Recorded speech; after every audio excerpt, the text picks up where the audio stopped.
சுட்டானா, தோசை சுட்டானா, பாகிஸ்தான் தீவிரவாதியை சுட்டானா விஜயகாந்த். பக்கா பிளான். அவன் கட்சி ஆரம்பிக்க போறான்னு அர்த்தம். கமலஹாசன் பாகிஸ்தான் தீவிரவாதி விஸ்வரூபம் படத்துல சுட்டானா, பக்கா பிளான் கட்சி ஆரம்பிக்க போறான்.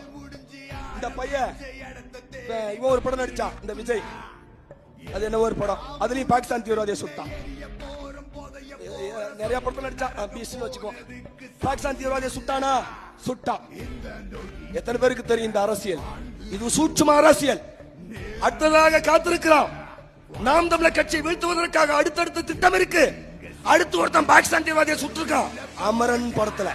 அமரன்ங்கிற படத்துல பக்கா பிளான்.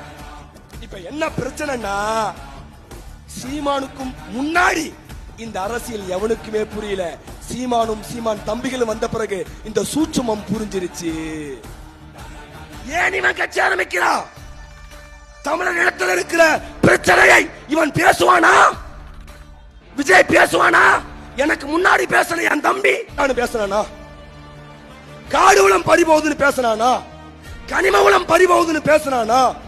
நீர்வளம் பறிபோகுதுன்னு பேசுறானா? மொழி பண்பாடு சிதையுதுன்னு பேசுறானா? பேசல. ஏன்? ஸ்கிரிப்ட்ல இல்ல. விஜயோட ஸ்கிரிப்ட்ல இல்ல. அது பேச மாட்டான். அவன் என்ன பேசணும்?